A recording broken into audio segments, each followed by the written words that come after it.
Hi everyone, welcome back to my channel. तो आज की रेसिपी है रोटी की रेसिपी।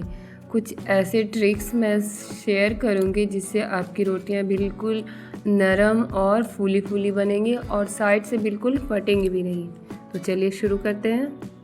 तो सबसे पहले लेना है हमें आटा। मैं हमेशा आटा को इस तरह से छन्नी की मदद से उसे छान लेती हूँ ताकि उसमें अगर कुछ भी शायद हो तो वो निकल जाए। तो इस तरह से मैं हमेशा छन्नी की मदद से छान लेती हूँ। आपको अगर ठीक लगे तो आप करें, वरना डायरेक्ट भी आप यूज़ कर सकते हैं। तो सबसे पहले इस तरह से मैं इसे छान ले रही हूँ। ये देखिए। तो आटे को इस तरह से छानने के बाद एक बर्तन में पानी ले लीजिए, नॉर्मल वाटर, और उसे थोड़ा थोड़ा करके मिक्स करिए। उसके बाद थोड़ा थोड़ा पानी डालकर आटे को मिक्स करते जाइए। एक बार में बहुत सारा पानी नहीं डालिए। अगर आप एक ही बार में बहुत सारा पानी डाल देते हैं तो इस तरह से हमारा आटा गीला भी हो सकता है। तो क्या करिए, आप पहले थोड़ा थोड़ा पानी डालकर इस तरह से आटे को मिक्स करते जाइए।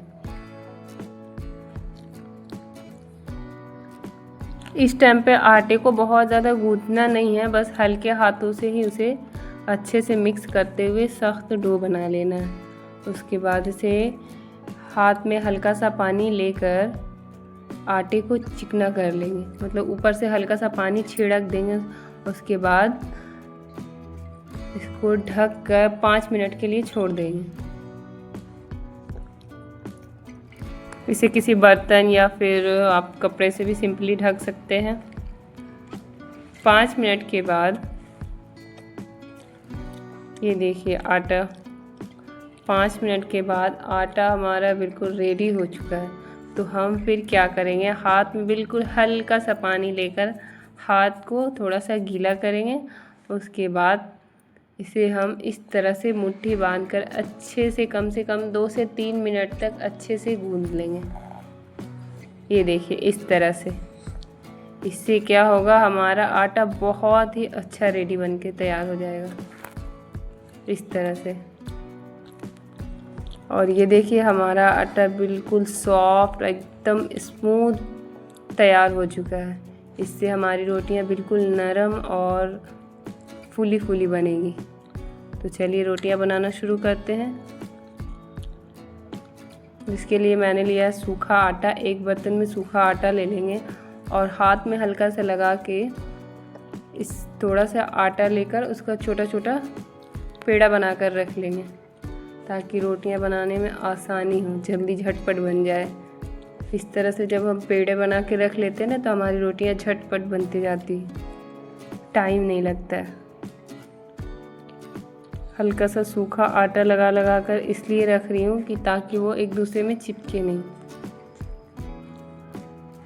ये देखिए, आटे का पूरा पेड़ा बन गया है। अब चलते हैं नेक्स्ट प्रोसेस की ओर। तो गैस पे सबसे पहले हम तवा चढ़ा देंगे वॉश करके, और तवा जैसे ही गर्म हो जाए तो आप उसमें कुकिंग ऑयल, मतलब जो आप भी खाने बनाने में इस्तेमाल करते हैं, तवा गर्म होने के तुरंत बाद उसमें 2 से 3 ड्रॉप डाल दें। उसके बाद कोई भी एक कॉटन का कपड़ा लें, उससे पूरे तवे को अच्छे से क्लीन कर लें। इससे क्या होगा, रोटी बनाने के लिए तवा हमारा बहुत अच्छे से रेडी हो जाएगा। और ऐसा इसलिए करना है क्योंकि कभी कभी क्या होता है, हम डायरेक्ट तवे में रोटियां डाल देते हैं और रोटी डालते के साथ ही वो तवे में चिपक सा जाता है और फिर हमारी रोटियां ख़राब हो जाती है और वो फूलती भी नहीं है और कड़क भी हो जाती है। तो ये ट्रिक यूज़ करके आप ज़रूर देखें। और ये रहा रोटी रखने का डब्बा। तो सबसे पहले इसमें कोई भी अच्छा सा क्लीन कॉटन का कपड़ा इसमें बिछा ले रोटियां रखने के लिए। ये इसलिए क्योंकि नीचे से अगर हम इसमें गरम गरम रोटियां डालते हैं तो वो नीचे से गीला नहीं होगा, फ्रेश रहेगी हमारी रोटी। उसके बाद अब हम चलते हैं रोटी बनाने की तरफ। तो आटे का पेड़ा लेंगे, उसमें सूखा आटा लगाएंगे, इस तरह से हाथों से इस तरह से हल्का सा चपटा कर लें।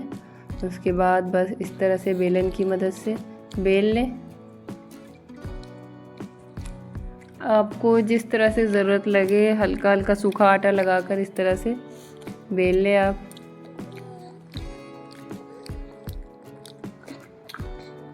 रोटी बेलते समय एक बात का ध्यान हमें ज़रूर रखना चाहिए, रोटी बेलने में बहुत ज़्यादा ताकत लगाने की ज़रूरत नहीं है, उसे बस हल्के हाथों से इस तरह से घुमा घुमा कर बेलेंगे ना तो बहुत अच्छी बनेगी। जैसे ही आप उसमें ताकत लगाते तो क्या होगा, रोटी दब कर कहीं से पतली और कहीं से मोटी हो जाएगी, और जब उसको आप तवे में डालेंगे तो फिर रोटियाँ अच्छी नहीं बनेगी। इसलिए उसे हमेशा हल्के हाथों से ही बेलें तो बिल्कुल रोटी परफेक्ट बनेगी।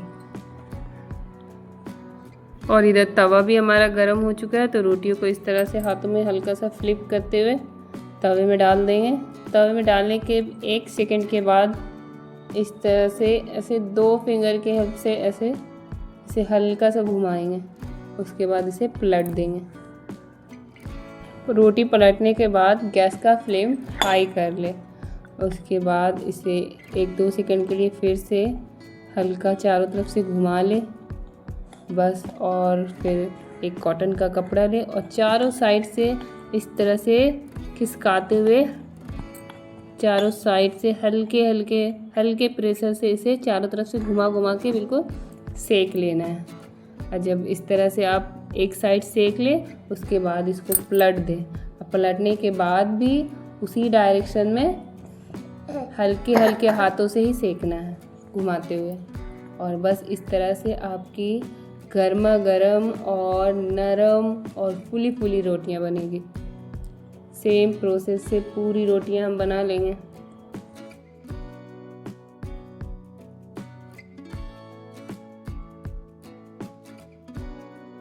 और अगर हम रोटी बनाते टाइम इन छोटी छोटी जो बातों का ध्यान रखें तो इससे हमारी रोटियां बिल्कुल नरम और फूली फूली बनेगी। इस तरह से ये देखिए बिल्कुल एक मुट्ठी की हो गई है रोटी,